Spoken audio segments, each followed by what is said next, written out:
నమస్కారం, రేషియా టీవీ వార్తలకు స్వాగతం. నా పేరు కృష్ణకుమార్. వార్తల్లో ముందుగా హెడ్లైన్స్.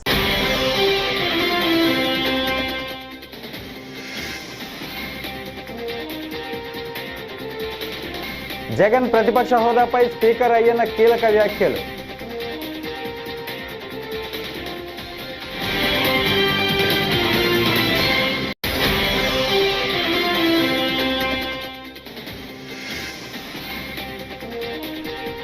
చంద్రబాబును సీఎంగా కొనసాగించడం ధర్మమేనా? YS Jaganmohan Reddy fire.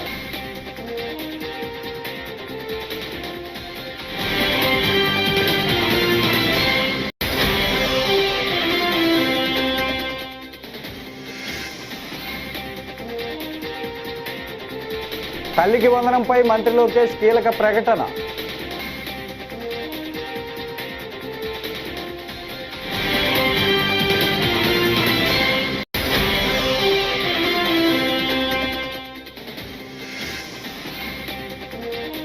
మా అమ్మది ఆత్మహత్య యత్నం కాదు, సింగర్ కల్పన కుమార్తె దయ.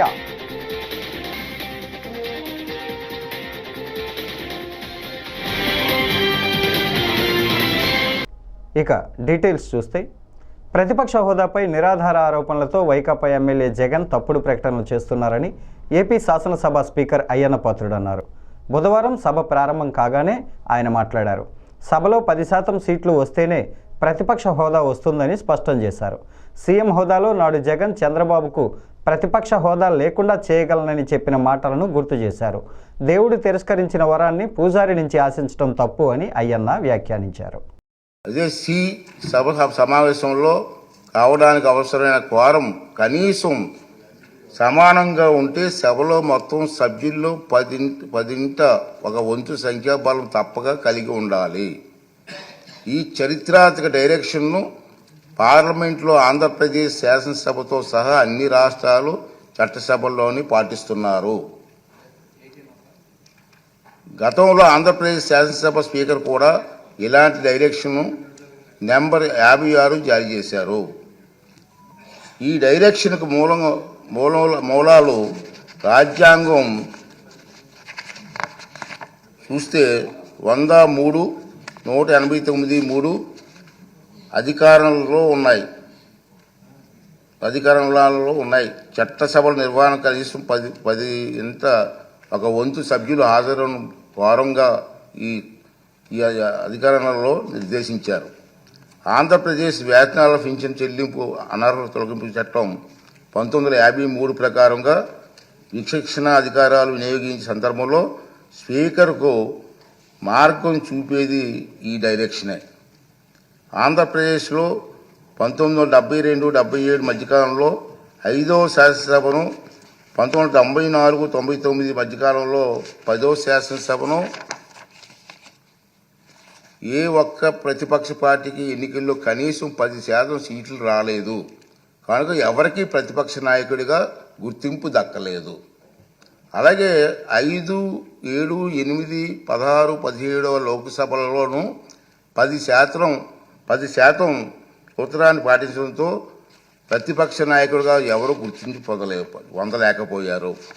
ఇటీవల పొరుగులో ఉన్న తెలుగు రాష్ట్రాల్లో 2021-2019 ప్రతిపక్షంలో ఉండే అతిపెద్ద పార్టీ నాయకుడు ప్రతిపక్ష నాయకుడిగా సభాపతి గుర్తింపు ఇచ్చారు. కానీ కొద్ది నెలల తర్వాత 9/6/2019 సింగర్ కల్పన ఆరోగ్య పరిస్థితిపై ఆమె కుమార్తె దయ మీడియాతో మాట్లాడారు. తన తల్లి ఆరోగ్యం నిలకడగా ఉందని అన్నారు. ఆమెది ఆత్మహత్య యత్నం కాదని చెప్పారు. అమ్మ ఆరోగ్యం నిలకడగా ఉంది. ఆమె సింగర్ మాత్రమే కాదు, ప్రస్తుతం LLB, PhD కూడా చేస్తున్నారు. ఇటీవల ఇన్స్నోమియాతో ఇబ్బంది పడ్డారు. వైద్యుల సూచన మేరకు ఆమె మాత్రలు తీసుకుంటున్నారు. ఒకంత ఎక్కువ మోతాదులో మందులు తీసుకోవటం వల్ల ఆమె అపస్మారక స్థితిలోకి వెళ్లారు. అంతేకాని ఆమె ఆత్మహత్య యత్నం చేయలేదు. దయచేసి తప్పుడు కథనాలు సృష్టించవద్దు. మా కుటుంబం అంతా సంతోషంగా ఉంది. నా తల్లిదండ్రులు ఆనందంగా జీవిస్తున్నారు. త్వరలోనే ఆమె ఇంటికి తిరిగి వస్తారు అని ఆమె అన్నారు. I'm Kalpana Raghavendra and Prasad Prabhakar's daughter. No issues. She's perfectly fine and happy and healthy now. Mama, she's a singer. She's doing her LLB and also doing her PhD. So, Danvalla, she has insomnia. So, to treat her insomnia, doctor had prescribed her a tablet and she had consumed that in an overdose. Like she had overdosed slightly. This is not a suicide attempt. It's just a slight overdose because of stress in like general life stress. Please do not manipulate any information. Our family is perfectly fine. My mom and dad are very much happy. I am happy. Everybody is perfectly fine in my family. Please manipulate say you do. Everything is perfect. And my mom, she'll be back in a few days. So thank you. That's all I have to say. This is not a suicide attempt. This is just a slight overdose from an insomnia tablet prescribed by the doctor. That's it. My mom was perfectly fine. She'll be back with all of you in a few days. That's all I have to say. Thank you very much. కూటమి ప్రభుత్వ పాలనలో సంక్షేమం పేరుతో ప్రతి వర్గాన్ని చంద్రబాబు మోసం చేశారని, budget గారడీతో అది బయటపడిందని వైఎస్ఆర్సీపీ అధినేత మాజీ ముఖ్యమంత్రి వైఎస్ జగన్మోహన్ రెడ్డి అన్నారు. మోసం చేసిన చంద్రబాబు ముఖ్యమంత్రిగా కొనసాగించడం ధర్మమేనా అని ప్రశ్నించారు. సూపర్ 6 143 హామీల కోసం 2 బడ్జెట్లలో అరాకొర కేటాయింపులు చేశారు. అన్ని రకాలుగా మోసం చేసిన తీరు తేటతెల్లంగా కనిపిస్తోందని అన్నారు. బాబు ష్యూరిటీ భవిష్యత్ గ్యారంటీ కాస్త బాబు ష్యూరిటీ మోసం గ్యారంటీ అయ్యిందని ధ్వజమెత్తారు. ఆ మేనిఫెస్టోలో మీరు 143 హామీలను ఇచ్చారు. ఆ 143 హామీల పరిస్థితి ఏమిటి అని చెప్పి అడిగితే మాత్రం వాళ్ళ నోట్లలో నుంచి ఏ ఒక్కరి నోట్లో నుంచి కూడా సమాధానాలు కూడా సరిగ్గా రావు. ఏది చెప్పినా అబద్ధం, ఏది చెప్పినా మోసం. ఎన్నికలప్పుడేమో సూపర్ 6 అన్నారు, సూపర్ 7 అన్నారు. ఏకంగా ఒక మేనిఫెస్టో రిలీజ్ చేశారు. ఆయన దత్తపుత్రుడు ఇద్దరు కలిసి రకరకాల పద్ధతుల్లో పోజులు ఇస్తూ జగన్ చెప్పిన దానికన్నా ఎక్కువ చేస్తున్నాము అని చెబుతూ ఇంటింటికి బాండ్లు కూడా ఇచ్చారు. బాండ్లతో పాటు కరపత్రాలు కూడా ప్రచురించారు. ఇవన్నీ కూడా ప్రతి ఇంటికి కూడా పంచడం జరిగింది. అధికారంలోకి వచ్చిన తర్వాత 2వ బడ్జెట్ ఈరోజు ప్రవేశపెట్టారు. మొదటి ఏడాది అయితే టోటల్గా కేటాయింపులు చూస్తేనే అరకొర, అది కూడా బడ్జెట్ వరకే. ఇచ్చింది ఎంత అని చూస్తే ఓ పెద్ద బోర్డు సున్నా కనిపిస్తుంది. ఇది చంద్రబాబు నాయుడు గారి బడ్జెట్ ప్రజెంటేషన్. ఇక 2వ ఏడాది బడ్జెట్ కూడా ఇంచుమించు అదే పోలికలే కనిపిస్తూ ఉన్నాయి. ఈ సూపర్ 6 ఈ సూపర్ 7 గురించి మాట్లాడదాం. మొట్టమొదటిగా ఎందుకంటే ప్రధానమైన హామీలు కదా ఇవన్నీ. ఈ ప్రధానమైన హామీలకు పరిస్థితి ఏమిటి అని చెప్పి చూస్తే మొదటిది యువతకు సంబంధించిన ఉద్యోగాలకు సంబంధించిన చంద్రబాబు నాయుడు గారు చెప్పిన హామీ. తను చెప్పినాడు, సూపర్ 6 అన్నాడు, సూపర్ 7 అన్నాడు, నిరుద్యోగులందరికీ కూడా 3,000 రూపాయలు నిరుద్యోగ భృతి అన్నాడు.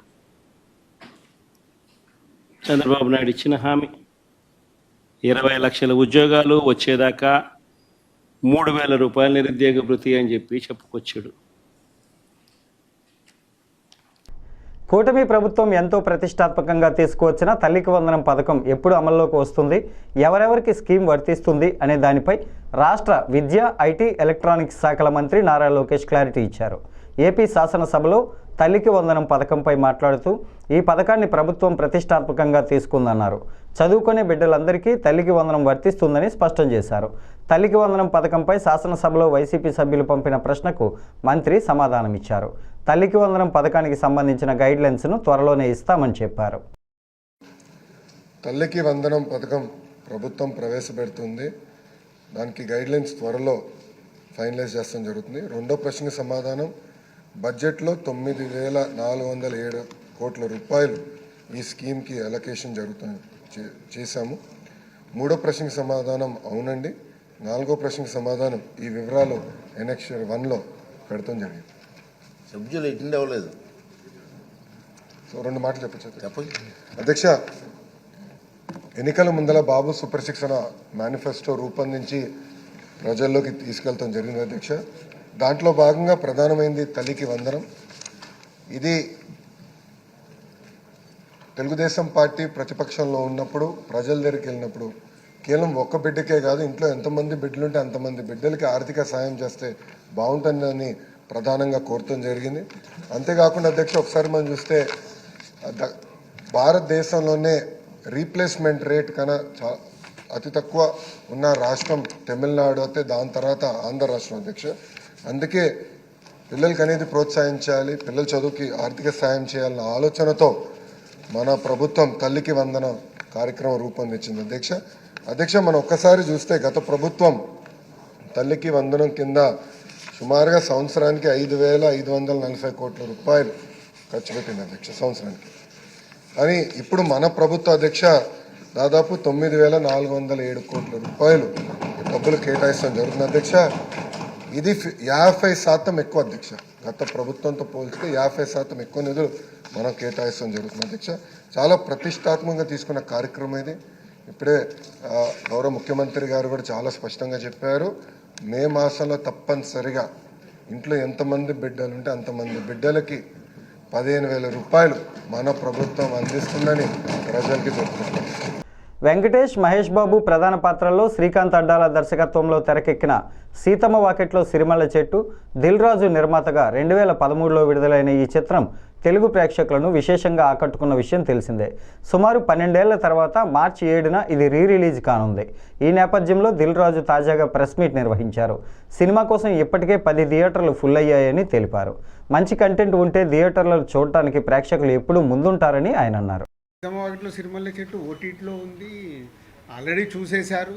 అయినా ప్రేక్షకులు రావడానికి ఇంట్రెస్ట్ చూపిస్తున్నారంటే ఒక మంచి కాంటెంట్ మళ్ళీ వెళ్దామని వస్తున్నారు.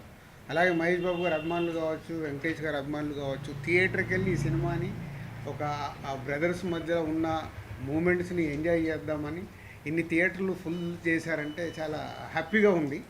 హ్యాపీ కంటే హ్యాపీనెస్తో పాటు నాకు ఐడియాలజీ, ఓహో అంటే మనం మంచి సినిమాలు తీయటానికే ఫైట్ చేయాలి, ప్రేక్షకులు థియేటర్కి వస్తారని రిలీజులు కూడా ప్రూవ్ చేస్తున్నాయి. ఆ వారం రిలీజ్ అయిన వాళ్ళకే నొప్పి, తర్వాత పిల్లలు పట్టించుకోరు. సినిమా ఫీల్డ్లో ఉన్న మా బ్యాడ్ అదొకటే, కలిస్తే చాలా మార్చుకుంటూ రావచ్చు. కలవడానికి ఏంటంటే ఎవ్రీ ఫ్రైడే వాళ్ళ పెయిన్, ఆ ఫ్రైడే సాటర్డే సండే అయిపోగానే మళ్ళీ మండే నుంచి కొత్త షూటింగ్ ఏంటి, కొత్త సినిమా ఏంటి, దాంట్లో పడిపోతారు. పక్కోడేమో ఈ సినిమా రిలీజ్ అయిందా, ఎలా ఉంది టాకు, ఇలా ఫ్రైడే సాటర్డే సండే, అరే హెచ్డి ప్రింట్ వచ్చిందా, అయ్యో ఎట్లా మరి మన సినిమాకి ఎట్లా, ఆ రోజు పడుకొని లేస్తే వాళ్ళు మర్చిపోతారు. దానికి ఒక ఉద్యమం కావాలంటే అందరు ఆ పెయిన్ అర్థం చేసుకొని ఇప్పుడు అండర్ ప్రొడక్షన్లో ఉన్న ప్రొడ్యూసర్లు అందరూ స్పీడప్ అవ్వాలి. స్పీడప్ అయ్యి మార్చుకోవడానికి ఏం చేయాలి. మళ్ళీ ఇది మా పెయిన్, దిల్ రాజు ఒక్కరు కాదు, సినిమాలు తీసే ప్రతి నిర్మాత కూర్చొని చేసుకోవాల్సిన బాధ్యత. ఒక సినిమాకు డ్యామేజ్ అవుతే డబ్బు పోయేది ఓన్లీ ప్రొడ్యూసర్దే. ఆ ప్రొడ్యూసర్స్ ఎందుకు తేరుకోవట్లేదు అర్థం కావట్లేదు.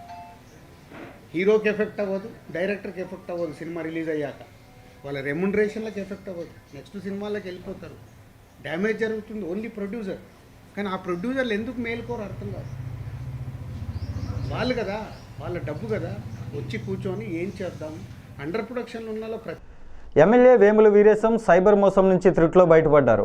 ఇటీవల సైబర్ నేరగాళ్లు ఆయనకు నగ్న వీడియో కాల్ చేశారు. దాన్ని స్క్రీన్ రికార్డింగ్ చేసి ఎమ్మెల్యే నెంబర్కు పంపించి బెదిరింపులకు దిగారు. డబ్బులు ఇవ్వకుంటే వీడియోను సోషల్ మీడియాలో పోస్ట్ చేస్తామంటూ బెదిరించారు. సైబర్ మోసగాళ్ల పన్నాగాన్ని పసిగట్టిన ఎమ్మెల్యే వీరేశం వెంటనే నకరేకల్ పోలీసులకు ఫిర్యాదు చేశారు. పోలీసులకు ఫిర్యాదు చేసిన అనంతరం వీరేశం మీడియాతో మాట్లాడుతూ సైబర్ ఘటనలపై ప్రజలు అప్రమత్తంగా ఉండాలని సూచించారు. ఫోన్లు రావటం, వీడియో కాల్స్ రావటం, మెసేజ్లు రావటం, తర్వాత డబ్బులు డిమాండ్ చేయటం అనేటువంటిది జరిగింది. నేను పోలీసు వాళ్ళకి ఎందుకు రిపోర్ట్ చేసిందంటే, రాష్ట్రంలో ఉండేటువంటి ఏ వ్యక్తికైనా ఇట్లాంటి ఫోన్లు వచ్చినప్పుడు మీరు అప్రమత్తమై రిప్లై ఇవ్వకుండా ఆ ఫోన్ మాట్లాడాలనేటువంటి ఉద్దేశంతో మీరు మాట్లాడుతూ వారు ఒలవిసిరినటువంటి అంశాలలో మీరు తెలుసో తెలియకో అందులోకి వెళ్ళి బాధపడకుండా, డబ్బులు పోగొట్టుకోకుండా అప్రమత్తంగా ఉంటూ సంబంధించినటువంటి మీ ఏరియాలో ఉండేటువంటి పోలీసు వాళ్లకు రిపోర్ట్ చేయాలని చెప్పేసి నేను విజ్ఞప్తి చేస్తాను. రాత్రి నాకు ఫోన్ కాల్ వచ్చి తర్వాత మెసేజ్ వచ్చిన తర్వాత నేను స్థానిక సిఐ గారికి ఈ నెంబర్ని ఫార్వర్డ్ చేసి ఇది ఎవరిది, ఎక్కడి నుంచి వస్తుంది, దీని వెనకాల ఉన్న ఉద్దేశాలు ఏంటి అనేటువంటిది నేను కనుక్కున్న తర్వాత ఇది మధ్యప్రదేశ్ నుంచి వస్తుంది, ఇది సైబర్ నేరగాళ్ల పని అని చెప్పినప్పుడు దీన్ని పాయింట్అవుట్ చేయాలి. నాకే కాదు ఎంతమందికి వస్తుందో చాలామంది బయటికి చెప్పుకోలేకపోవచ్చు. చాలామంది సైబర్ నేరగాళ్ళ బారిలో పడి తన కుటుంబాన్ని ఆర్థిక స్థితిని నాశనం చేసుకునేటువంటి ఒక పరిస్థితి ఉంటుంది. కాబట్టి దీని నుంచి అవగాహన ఎట్లా ఉండాలనేటువంటి దానికోసమే మేము కాంప్లైంట్ చేయడం జరిగింది. నియోజకవర్గంలో కానీ, జిల్లాలో కానీ, రాష్ట్రంలో కానీ ఎవరికి సైబర్ నేరగాళ్ళ నుంచి ఇట్లాంటి ఫోన్లు వచ్చినా, ఇట్లాంటి వీడియో కాల్స్ వచ్చినా అటెండ్ చేయొద్దు. అనుమానాస్పదమైనటువంటి కాల్ అయితే పోలీసు వాళ్ళకు రిపోర్ట్ చేయాలని చెప్పేసి నేను విజ్ఞప్తి చేస్తున్నా. మా ప్రభుత్వం మే నెల నుంచి అన్నదాత సుఖీభావ పథకాన్ని అమలు చేస్తున్నట్లు మంత్రి అచ్చెన్నాయుడు తెలిపారు. అర్హత కలిగిన రైతులందరికీ 20,000 నగదు అందజేస్తామని చెప్పారు. కౌలు రైతులకు అన్నదాత సుఖీభావ అమలుపై విధి విధానాలను ఖరారు చేస్తున్నామని చెప్పారు. రైతులను గత వైసీపీ ప్రభుత్వం మోసం చేసిందని, కూటమి ప్రభుత్వం రైతులకు అండగా ఉంటుందని చెప్పారు. వైసీపీ పాలనలో వ్యవసాయం రంగం తీవ్రంగా నష్టపోయిందని ఆయన అన్నారు. అన్నదాత సుఖీభావ మీరు ఎన్నికల ముందు ఒక మాట, ఎన్నికల తరువాత ఒక మాట. మేము ఎన్నికల ముందు ఏ మాట చెప్పాము, మేనిఫెస్టోలో ఏది చెప్పాము అదే అమలు చేస్తున్నాం అధ్యక్ష. మీలాగా ఎన్నికల ముందు రాష్ట్ర ప్రభుత్వం 12,500 ఇస్తామని ఊరు వాడా చెప్పారు. అధికారంలోకి వచ్చిన తర్వాత కేంద్ర ప్రభుత్వం 7,000 ఇస్తే మీరు దానికి కొంత కలిపి 12,000 ఇచ్చారు. మేము మేనిఫెస్టోలో ఎన్నికల ముందు రేపు తెలుగుదేశం ఎన్డీఏ ప్రభుత్వం అధికారంలోకి వస్తే కేంద్ర ప్రభుత్వం ఇచ్చినటువంటి పిఎం కిసాన్ డబ్బుతో సహా 20,000 రూపాయలు ఇస్తామని మేనిఫెస్టోలో చెప్పాం. ఎన్నికల ప్రచారంలో చెప్పాం. మేము ఆ రోజు కేంద్ర ప్రభుత్వంతో సంబంధం లేదు, మొత్తమే మేము 20,000 ఇస్తామన్నట్టుగా మీరు మాట్లాడుతున్నారు. అది కూడా ఈ రోజు సభ్యుల సంఖ్య అడుగుతున్నారు. అధ్యక్ష, కేంద్ర ప్రభుత్వం ఏదైతే ఆంధ్రప్రదేశ్ వెబ్ ల్యాండ్ ఉందో, వెబ్ ల్యాండ్ లో ఎవరి పేర్లుంటే వాళ్ళకి కేంద్ర ప్రభుత్వం 6,000 ఇస్తుంది. అది మనకి 43 లక్షల మందికి అందుతుంది. ఇంకా మన దగ్గర అర్హత కలిగినటువంటి రైతులు ఇంకా 9-10 లక్షల మంది ఉన్నారు. కేంద్ర ప్రభుత్వం ఇచ్చిన 43 లక్షలు, మన దగ్గర ఉన్నటువంటి 9 లక్షలు, ఇంకా గ్రామ స్థాయిలో వ్యవసాయ అధికారులకి ఫీడ్బ్యాక్ తెప్పించుకొని అర్హత కలిగిన ప్రతి రైతుకి అన్నదాత సుఖీభావ కింద 20,000 రూపాయలు ఇస్తాం. దళిత వర్గానికి సంబంధించిన సీనియర్ ఐపీఎస్ అధికారి పివి సునీల్ కుమార్ని ఆంధ్రప్రదేశ్ రాష్ట్రానికి మెయిన్ డీజీపీ కాకుండా అన్యాయంగా ప్రభుత్వం సస్పెండ్ చేసిందంటూ ఈ నేపథ్యంలో బుధవారం విజయవాడ సిటీ సివిల్స్ కోర్టు న్యాయవాదులు నిరసనను వ్యక్తం చేశారు. ప్రభుత్వం మరోసారి పునఃపరిశీలించి సస్పెన్షన్ను ఎత్తివేస్తూ సీనియర్ ఐపీఎస్ సునీల్ కుమార్కి ఆంధ్రప్రదేశ్ రాష్ట్రానికి మెయిన్ డీజీపీ పదవి ఇవ్వాలని న్యాయవాదులు కోరారు. నేను అడ్వకేట్ అండి.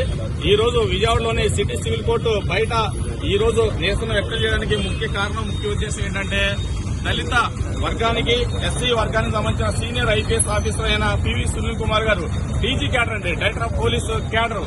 ఆయన ఏంటంటే ఆయన అన్యాయంగా అక్రమంగా ఈ ప్రభుత్వం, ఆంధ్రప్రదేశ్ ప్రభుత్వం అనగా కూటమి ప్రభుత్వం అన్యాయంగా అక్రమంగా సస్పెండ్ చేయడాన్ని మా న్యాయవాదుల సంఘం మొత్తం తీవ్రంగా దాన్ని ఖండిస్తున్నాము. దాని నిరసన కూడా వ్యక్తపరుస్తున్నాము. ఎందుకంటే సీనియర్ ఐపీఎస్ అధికారి అయిన పివి సునీల్ కుమార్ గారు ఆయన సీనియర్ ప్రకారం నెక్స్ట్ డీజీపీ, ఆంధ్రప్రదేశ్ రాష్ట్రానికి మెయిన్ డీజీపీ అయ్యే ఎంటైట్లు అర్హత ఆయనకు మాత్రమే ఉంది. కాబట్టి ఆయన ఎస్సీ కులానికి సంబంధించిన వ్యక్తి అని, దళిత వర్గానికి సంబంధించిన వ్యక్తి అని, ఆయన ఆంధ్రప్రదేశ్ రాష్ట్రానికి మెయిన్ డీజీపీ అయ్యే అవకాశం ఉంది. కాబట్టి ఈ కూటమి ప్రభుత్వం కావాలని కుట్రపూరితంగా ఏదో వంకలు సాకులు ఎత్తుక్కుంటూ ఆయన అక్రమంగా అన్యాయంగా సస్పెండ్ చేయడం జరిగింది. ఆ సస్పెండ్ ని మేము ఖచ్చితంగా తీవ్రంగా ఖండిస్తున్నాము, వ్యతిరేకిస్తున్నాము. ఖచ్చితంగా ఇలాంటి సీనియర్ ఐపీఎస్ ఆఫీసర్, దళిత వర్గానికి సంబంధించిన ఆఫీసర్ ఖచ్చితంగా ఆంధ్రప్రదేశ్ రాష్ట్రానికి మెయిన్ డీజీపీ అవ్వాలని మేమంతా కోరుకున్నాము. మరోసారి ఈ కూటమి ప్రభుత్వం కూడా మరోసారి పునఃపరిశీలించాలి. ఏదైతే సస్పెండ్ చేసిన ఆ సస్పెండ్ ని సెటిల్ చేసి ఎత్తేసి ఆయనకు ఆంధ్రప్రదేశ్ రాష్ట్రానికి మెయిన్ డీజీపీగా మళ్ళీ పోస్టింగ్ ఇవ్వాలని మేము కోరుతా ఉన్నాను. ఏంతో పాటు ఇంకా ఇతర సీనియర్ ఐపీఎస్ ఆఫీసర్లు సరే, ఎగ్జాంపుల్ మన విజయవాడ కమిషనర్ చేసిన మన రానా గారిని కానీ, డీసీపీ విశాల్ గున్ని గారిని కానీ, ఇంకా అధికారులు కానీ, రామాంజలి గారిని, ఐపీఎస్ అధికారులు కూడా అకారణంగా వన్ సైడ్ గా సస్పెండ్ చేయడం జరుగుతుంది. ఒకవైపు సస్పెండ్ చేస్తారు, ఒకవైపు ఈ కూటమి ప్రభుత్వం కేంద్రానికి లేఖ రాస్తుంది, మాకు ఐపీఎస్లు కోరుతుంది, ఐపీఎస్లు ఇవ్వండి, ఐఏఎస్లు కోరుతుంది, ఐఏఎస్లు ఇవ్వండి. ఒకవైపు వన్ సైడ్ గా వీళ్ళని అకారణంగా సస్పెండ్ చేస్తారు, మరోవైపునే ఐఏఎస్ ఐపీఎస్ కేంద్రానికి లెటర్ రాస్తారు. మరొకసారి ఈ కూటమి ప్రభుత్వం ఏదైతే సస్పెండ్ చేశారో వాళ్ళు తీసుకునే నిర్ణయాన్ని మేము తీవ్రంగా ఖండిస్తున్నాము. రాష్ట్ర food commission chairman Vijay Pratap Reddy బుధవారం పొంగనూరు పట్టణంలో పర్యటించారు. ఈ సందర్భంగా ఆయన రహమత్ నగర్లోని అంగన్వాడీ కేంద్రాలు, లినార్డ్ మున్సిపల్ హైస్కూల్, బజార్ వీధిలోని చౌక దుకాణం, ఎండియు వాహనాలను ఆయన పరిశీలించారు. అనంతరం విద్యార్థులతో మాట్లాడుతూ పిల్లలు చక్కగా చదువుకొని ఉన్నత స్థానాలకు ఎదగాలని అన్నారు. అంతేకాకుండా చదువుకొని పాఠశాలలకు, తల్లిదండ్రులకు మంచి పేరు తీసుకురావాలని ఆయన అన్నారు.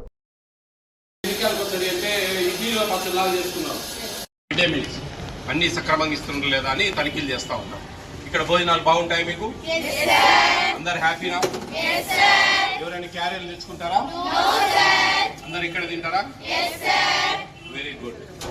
లాస్ట్ ఇయర్ 581 మార్క్స్ వచ్చాయి ఇక్కడ హైయెస్ట్. ఈసారి క్రాస్ చేస్తారా? ఉన్నారా గెట్టోళ్ళు? Very good. దాటాలి. 581 క్రాస్ చేయాలి. క్రాస్ చేస్తేనే ఇక్కడ ఉండే టీచర్స్ 581 మార్క్స్ ఒక గవర్నమెంట్ స్కూల్లో రావడం అంటే ఆషామాషి కాదు. టీచర్లు ఎంతో శ్రద్ధగా, ఇక్కడ చదివే పిల్లలు కూడా ఎంతో ఆసక్తిగా, వాళ్ళు ఎంతో శ్రద్ధ చూపిస్తే కానీ అన్ని మార్క్స్ రావు కదా. గతంలో మా టైంలో 10th క్లాస్ పాస్ అయ్యి ఒక 360 మార్కులు ఫస్ట్ క్లాస్ వచ్చిందంటే దేవాలయాలపై గుండు కొట్టించేది. అట్లుండేది కాలం. ఇప్పుడు వ్యవస్థలో పెను మార్పులు వచ్చాయి. పెద్ద మార్కులు రావాలి. 500 క్రాస్ చేస్తే కానీ పైనుంచి కిందికి చూడరు. అంత వ్యవస్థలో మార్పులు వచ్చాయి. డిజిటల్ బోర్డ్స్, లేటెస్ట్గా టెక్నాలజీ, ఇవన్నీ కూడా మీకోసం, మీకు చదువుల కోసం. డిజిటల్ బోర్డ్స్ ఎందుకు పెట్టారంటే ఐ కాంటాక్ట్కు బాగా గుర్తుంటుంది. మనం ఒక సినిమాకి వెళ్తే అర్థమైందా, బాగా మంచి చదివితేనే ఫ్యూచర్ ఉంటుంది. మంచి హ్యాపీగా మంచి మీరు అనుకునే గోల్స్ రీచ్ చేస్తారు. మంచి మంచి జాబ్స్ వస్తాయి. మంచి మంచి ప్రైవేట్ జాబ్స్ ఉన్నాయి. మంచి మంచి బిజినెస్లు చేయొచ్చు. మన తెలివితేటలుంటాయి. చదువు అనేది ఒక వజ్రాయుధం. ఆ ఆయుధాన్ని పట్టుకుంటేనే మీరు ఏమైనా సాధించగలరు. అందులో గ్యాప్ వచ్చిందంటే ఏం పనికి రాకుండా తయారవుతాం. మీరు సొంతగా కాళ్ళ మీద నిలబడి మీరు మీ ఎర్నింగ్ ఉండేదంటే మీకు ఒక ఫ్రీడమ్ ఉంటుంది. ఇంట్లో ఫ్రీడమ్ ఉంటుంది. 3 విటమిన్స్ ఉంటాయి. అవి మీ బ్యాక్ బోన్ స్ట్రెంత్ ఆన్ చేస్తుంది. ఓకే, మెమరీ పవర్ బాగా ఇంక్రీజ్ చేస్తుంది. ఓకే, మీకు హిమోగ్లోబిన్ శాతం బాగా పెంపొందిస్తుంది. నాడీ వ్యవస్థ బాగా పనిచేస్తుంది. ఇన్ని ఆస్పెక్ట్స్ ఉన్నాయి ఆ రైస్లో. ప్రభుత్వం మనకు తెలియకుండానే మన ఆరోగ్యాన్ని కాపాడుతూ ఉంది చాప కింద నీరులో. ఓకే, అర్థమైందా? మెను కూడా చేంజ్ చేస్తారు కొంచెం. ఆ మెను కూడా చాలా బాగుంది. ఖచ్చితంగా అందరు ఇక్కడ భోజనం చేయండి. అయితే మీరు ఇంట్లో ఫ్రీ రైస్ వస్తాయి కదా, అవి మీ మమ్మీ వాళ్ళకి చెప్పండి. గంజి వంచకూడదు. రాయచోటిలో వీరభద్రస్వామి పార్వేటు ఉత్సవంలో భాగంగా ఊరేగింపు జరుగుతున్న సమయంలో మంగళవారం జరిగిన అల్లర్ల నేపథ్యంలో రాయచోటిలో 144 సెక్షన్ అమలు చేస్తున్నట్లు జిల్లా ఎస్పీ విద్యాసాగర్ నాయుడు తెలిపారు. రాయచోటిలోని పోలీస్ ప్రధాన కార్యాలయంలో బుధవారం ఆయన మాట్లాడుతూ అల్లర్లు జరుగుతూ ఉంటే నియంత్రించడానికి లాఠీచార్జ్ చేశామని తెలిపారు. కొంతమంది సంఘ విద్రోహ శక్తులు గొడవలు సృష్టించారని తెలిపారు. రాయచోటిలో ఈరోజు జరిగిన అల్లర్లను దృష్టిలో పెట్టుకుని టౌన్లో కొన్ని ప్రత్యేకమైన ప్రాంతాలు, ముఖ్యంగా టానా జంక్షన్, అదేవిధంగా చుట్టుపక్కల కొన్ని సమస్యాత్మకమైన ప్రాంతాల్లో 144 సెక్షన్ అనేది మేము విధించడం జరిగింది. ఈ 144 సెక్షన్లో భాగంగా దైనందిన జీవితానికి, అంటే రెగ్యులర్గా మసీదుకి వెళ్ళే వాళ్ళని, ఇటువంటి వాళ్ళని ఎవరిని కూడా ఇబ్బంది పెట్టడం. అయితే ఎక్కడైనా సరే పోలీసు ఆదేశాలను బేఖాతరు చేస్తూ గుంపులుగా చేరి వారి విధులకు ఆటంకం కలిగించిన పరిస్థితుల్లో అయితే compulsory severe and strict cases book చేయడం జరుగుతుంది. అంతేకాకుండా ఈ ఇన్సిడెంట్ని ఉద్దేశించి ఎవరైనా చనిపోయారనో, లేకపోతే తీవ్రమైన దెబ్బలు తగిలిన ఇటువంటి పుకార్లు కనుక లేపితే వాళ్ళ మీద కూడా, పుకార్లు జనరేట్ చేసినట్టయితే వాళ్ళ మీద కూడా ఎంతో సివియర్ టర్మ్స్లో వాళ్ళ మీద యాక్షన్ తీసుకుంటాం. ముఖ్యంగా నేను ఈరోజు చెప్పదలుచుకుంది ఏంటంటే, ఎవరికి దీంట్లో సివియర్ ఇంజరీస్ ఏమీ కాలేదు. both from sides of police and also from sides of citizens. మేము స్వల్ప లాఠీచార్జ్ చేసిన మాట వాస్తవం. we used proportional force as per the necessity of situation. సమయానుకూలంగా దాదాపు 2-3 గంటలు మేము సమయం పాటించి ఎంతో నచ్చజెప్పడానికి ప్రయత్నించిన తర్వాత విధి లేని పరిస్థితుల్లో మేము స్వల్ప లాఠీచార్జ్ చేయాల్సి వచ్చింది. దాంట్లో భాగంగా లాఠీచార్జ్ చేసినప్పుడు కొంతమందికి దెబ్బలు తగలడం అన్న సహజం. వాళ్ళు చాలామంది తప్పించుకుని పారిపోయారు. దొరికిన వాళ్ళు మేము స్టేషన్కి తీసుకొచ్చి పెట్టారు. మా మీద రాజుదాడి చేసిన వాళ్ళు. ఎంఎస్ఎంఈ రుణాలను లబ్ధిదారులు సద్వినియోగం చేసుకోవాలని యూనియన్ బ్యాంకు ప్రధాన కార్యాలయం జనరల్ మేనేజర్ శ్రీనివాస్ పత్రి అన్నారు.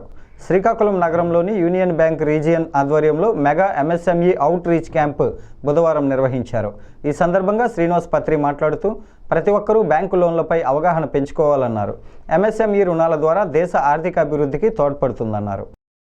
యూనియన్ బ్యాంక్ దేశం మొత్తం మీద కూడా ఎంఎస్ఎంఈ అవుట్ రీచ్, అంటే ఎంఎస్ఎంఈ బారోవర్స్ దగ్గరికి ఆల్మోస్ట్ 150 లొకేషన్స్లో మేము కండక్ట్ చేస్తున్నాము. మా కేంద్రీయ కార్యాలయం ముంబై నుంచి అందరూ వచ్చి మేము ఈ దేశం మొత్తమైన 3వ తారీఖు నుంచి 7వ తారీఖు దాకా చేస్తున్నాము. ముఖ్య ఉద్దేశం ఏంటంటే ఎంఎస్ఎంఈకి మేము వాళ్ళ దగ్గరికి వెళ్ళి వాళ్ళకి మన రుణ సదుపాయం గురించి బ్యాంక్ యొక్క స్కీమ్స్ వివరించి వారి ఇన్ఫర్మేషన్ కోసం మేము ఈ ప్రోగ్రామ్ కండక్ట్ చేస్తున్నాము. ఈరోజు ఈ ప్రోగ్రాం ద్వారా మేము మోర్ దాన్ 20 crores శాంక్షన్స్ కానీ లేకపోతే ఇన్ ప్రిన్సిపల్ శాంక్షన్ కానీ మేము ఈరోజు ఇస్తున్నాము. ఈ ప్రోగ్రామ్ ఇది కంటిన్యూ నడుస్తూ ఉంటుంది.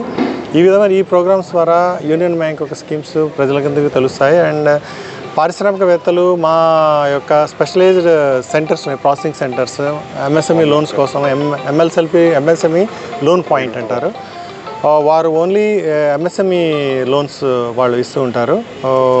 దాని ద్వారా మేము శ్రీకాకుళం యొక్క మరియు దేశం యొక్క ఎంఎస్ఎంఈ అభ్యున్నతికి మేము ఇక్కడ పాటుపడుతున్నాము. Thank you. తిరుపతికి చెందిన జనసేన నేత కిరణ్ రాయల్ లక్ష్మీరెడ్డి మధ్య రాజీ కుదిరింది. తమ మధ్య రాజీ కుదిరిందని లక్ష్మీరెడ్డి మంగళవారం ప్రకటించారు.